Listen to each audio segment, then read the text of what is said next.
Շուշիում, Ստեփանակերտում, Մարտունիում, Հադրութում, Ասկերանում, Են ինչեր է դրանց բանը, դժվար, պատերազմական, վտանգավոր, Պետրոսյան խաղաղություն են հաստատ այդ մարդիկ, դրանից հետո այդ մարդկանց սարքել են փախստակ, էլի ինչ անեի, մարդկանց տնից, տեղից, զրկել է, բարեկեցությունը հենց էդ է, որտեղ որ մնում ես քո տանը, ստիպված պիտի տանդ հոգսերը քաշես, ծախսերը անես, դուռը փչացավ, զամոկը փչացավ, ջուրը զնցել է, լոսա, իսկ երբ որ դու փախստական ես, Պետրոսյան, դու այդ հոգսերից ազատվում ես, դու տուն չունես, որ դրա մասին, ու տենց բարեկեցությունը բարձրանում է, հասկացար, իրանք արդեն դա մի հատ արել են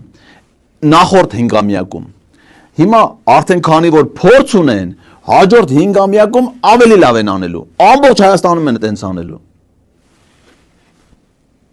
Գևորգ ջան, հնգամյակը 4 տարում,